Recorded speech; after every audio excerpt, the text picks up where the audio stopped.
Dad, are you really a bad guy? It's a question Neal McDonough's kids have asked more than once, and it's not hard to see why. They've watched their father get punched, shot, strangled, and tossed from buildings more times than they can count.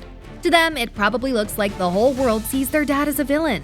That ice-cold stare, the gravel-deep voice, the brooding silence before he delivers a line that sends shivers down your spine.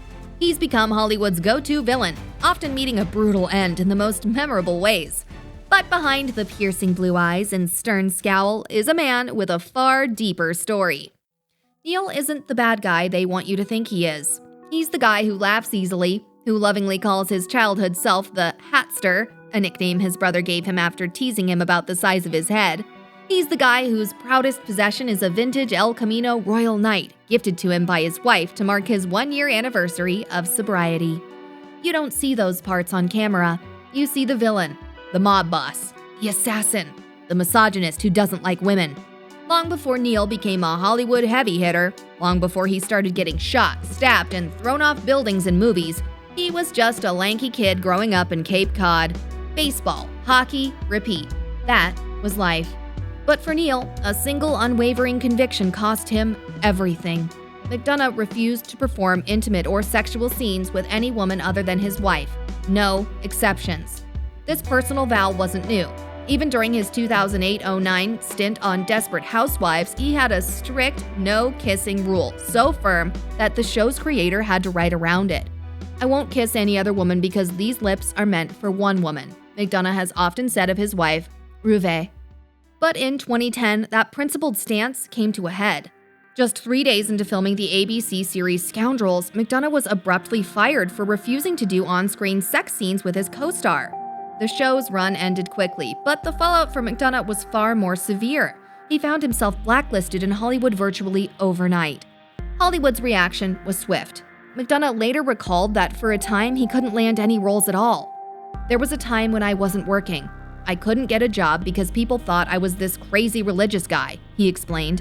Directors and casting agents simply stopped calling. The industry that once praised his talent suddenly saw him as a liability, all because he wouldn't compromise his Christian beliefs. "I love my wife, but I love acting too," he said. "I was hopeful that at some point, someone would give me a chance again." The blacklist took a devastating personal toll. For 2 years, Neal McDonough scarcely worked at all, and the financial strain was severe. "I lost my house, and I lost everything. Cars, you name it, I went bankrupt," McDonough admitted of that dark period. Bills piled up. The actor had to sell his big, beautiful house in Los Angeles and even his cherished car, all while providing for his wife and their growing family of 5 children. Humiliation and panic set in as months of unemployment stretched on. McDonough, desperate to cope, fell into despair. He began drinking heavily, spending 2 years relying on alcohol when work evaporated. By his own account, it was one of the most brutal times of his life, a far cry from the red carpets and steady roles he'd once known. At his lowest point, Neal McDonough turned to the one constant he had left, God. He remembers one night in particular, kneeling in prayer with tears in his eyes. "I remember falling to my knees and saying, 'God, why have you forgotten about me? Why am I being punished so much?'" he recalled. In that raw plea, McDonough poured out his anger and confusion to God. Yet almost as soon as the words left his lips, he was struck by a revelation. "I realized what self-absorbed questions those were," he said, correcting himself in that moment of prayer. He thought of his wife and children, his past successes, his health, all blessings he still had. "God has given me so much. We all experience challenges in our lives. I should be grateful and thankful for all the blessings I'm given," McDonough said, recounting the epiphany that changed his perspective. Chastened and renewed with humility, he asked God for guidance, resolving that he would stay true to his values even if the doors of Hollywood never reopened. In his heart, he felt a newfound peace. With or without fame, he would honor God and family above all. A remarkable turning point came not long after that prayer. In what McDonough considers a providential moment, his phone rang a few minutes later with an offer. On the line was screenwriter Graham Yost, an old friend from McDonough's Band of Brothers days, who was developing a new FX series called Justified. "Hey, you want to play the villain in the first episode or 2 of Justified?" Yost asked. McDonough leapt at the chance. That small part as a charismatic mobster so impressed the creators that it turned into a season-long role. After the first take, Yost came up to me and said, You want to play the villain for a whole year? I joked, didn't you know that was my game plan? McDonough recounted with a laugh. The performance rejuvenated his reputation and proved to Hollywood that McDonough was still a force to be reckoned with, on his own terms. And after Justified, everything was kind of forgotten, he said. I was determined to give a really great performance, and I did.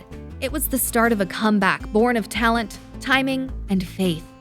McDonough's career picked up steam once more. He found a niche, often playing formidable villains or authority figures, roles less likely to involve the romance scenes he avoided. Audiences saw him shine in hit TV series and films, from the ruthless mercenary Damien Dark on DC's Arrow and Legends of Tomorrow, to the menacing Malcolm Beck on Yellowstone, and even the loyal Dum-Dum Dugan in Marvel's Captain America: The First Avenger. McDonough approached each character with gusto. I love acting, and I'm really good at it. It's a God-given talent, he said determinedly. For me to have a career, I have to figure out creatively and wisely how I can keep doing what I do. And he did exactly that, building a steady resume without ever compromising his no steamy scenes policy. Sex scenes aren't for me. I'm not very comfortable doing that, he told one interviewer, noting wryly that there are enough sex scenes out there anyway. He also refused roles that would require profaning God's name. By staying true to his convictions, McDonough carved out a unique path in Tinseltown, proving that principled artists can still prosper. With his career back on track, McDonough felt God opening new doors. He and his wife, Ruve, decided to take charge of their own storytelling. In recent years, the couple launched their own production company and began creating the kind of content they'd always dreamed of. Now I have that opportunity because Ruve and I are doing it ourselves, McDonough said. We're so blessed to have companies that support us, to make shows that give glory to God. Rather than just chasing roles, McDonough was now co-writing, producing, and starring in films that align with his God. In fact, he joyfully reports that his once fledgling career has come back tenfold. By leaning fully into his beliefs, he found unexpected favor. Now I'm in the position where God has given me the gift. Ruve and I are about to produce our 11th production in 4 years. How does that happen? I had to be called really to my faith. From barely finding work to helming dozens of projects, McDonough views it as nothing short of a miracle and blessing. One recent project stands out as a poignant symbol of McDonough's journey. In 2023, he co-wrote and starred in a Western film titled The Last Rodeo, a family faith drama about a retired rodeo champion fighting for his family.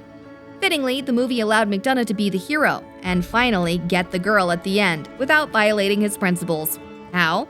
The leading lady he kisses in the climactic scene is played by none other than his real wife, Ruve. Knowing a romantic moment was essential to the story, McDonough persuaded Ruve to make her acting debut for the sake of one special scene. I convinced my wife. I said, honey, you have to be in the film because I have to kiss the girl in the end, he recounted. She was hesitant. She was like, I don't know how to act. McDonough laughed, but ultimately she agreed, donning a wig and stepping into the role of his character's wife. In the movie's finale, McDonough's cowboy finally shares a loving kiss with his long-lost wife. And on camera, Neal is actually kissing Ruve, the woman he cherishes in real life. We did it, and that was one of my favorite moments I've ever had on set, McDonough said of filming that scene. There I am, wearing the hero hat, kissing my wife in a movie, finally doing it the way I've always wanted to do it. It's the greatest feeling. For an actor who for decades steadfastly refused to kiss anyone but his wife, it was a triumphant full-circle moment, an on-screen romance that honored his marriage and faith. McDonough calls The Last Rodeo a gift from above, and he poured his heart into knowing it exemplified everything he stands for.